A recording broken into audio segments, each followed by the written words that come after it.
Europe 1, 16h-18h, l'équipe est sauvage.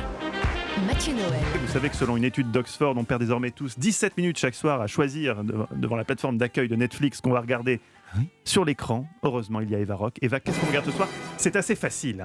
En fait, c'est l'événement de la semaine. C'est l'événement de la semaine. Est-ce que vous reconnaissez cette voix ? I was just gonna go Get see in him. the fucking car. I was just gonna. The fucking car. I was just gonna go see him. Yeah, don't get cute with me. You give me that bullshit about your mother. Get in the fucking car. You fuck my wife. Get in the fucking car. Exactement, c'est Robert De Niro, évidemment. Vous avez déjà entendu la version française de You Fuck My Wife ? Non ? Ah ben, c'était pas très travaillé à l'époque. Ah bah hein. oui, Le mec c'était fait, quoi ? oh, tu baisses ma femme. Une petite voix fluette, pas du tout De Niro. Tu vois, donc ça n'a aucun sens cette version. Non, là c'est Robert De Niro dans le texte et une réplique qui n'est pas sans rappeler évidemment celle de Taxi Driver. De Niro donc dirigé par Martin Scorsese avec à ses côtés Joe Pesci, Harvey Keitel et surtout l'immense Al Pacino. C'est ce qui vous attend sur Netflix donc depuis hier.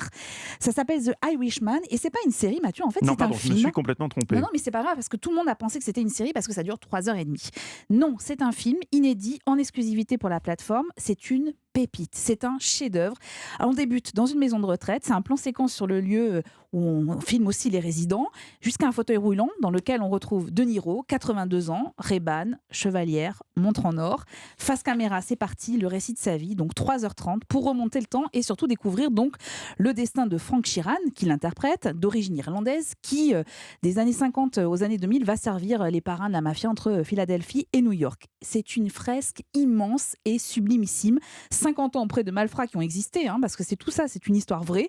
Des cadavres à l'appel, des règlements de compte, on n'arrive plus à les compter, des juges achetés, des avocats véreux, tout ça retranscrit avec panache, avec brio, et surtout énormément d'humour par Scorsese. La réalisation est absolument exceptionnelle, et des scènes cultes, notamment celle portée par Al Pacino. Il est le patron puissant du syndicat des camionneurs, donc c'est vraiment un personnage qui a existé dans l'histoire américaine, et ses énervements sont absolument jubilatoires. Bon, De Niro, comment vous dire ? C'est De Niro, campé dans des costumes très classe à bord de belles bagnoles.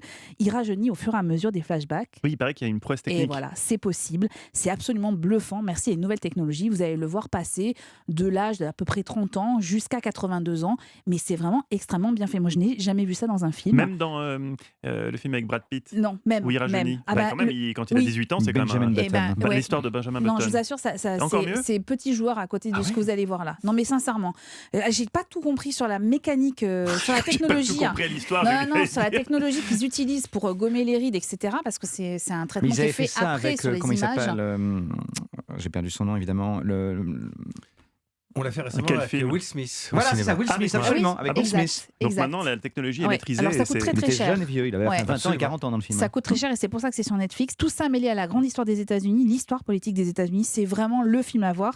N'ayez pas peur, les 3h30, on ne voit pas du tout le temps passer. Et ben voilà. The Irishman sur The Netflix. Irishman, comme vous dites si bien. Eva Rock, on s'y croirait. On a l'impression d'être à Belfast. Eva, vous êtes formidable, mais voilà, 17 minutes de gagner. En même temps, on n'avait pas besoin de vous aujourd'hui. On aurait regardé The Irishman de toute façon. Mais tout le monde n'est pas au courant que C'est ça vrai. sort sur Netflix cette semaine, cher ami. Merci, ma petite Eva.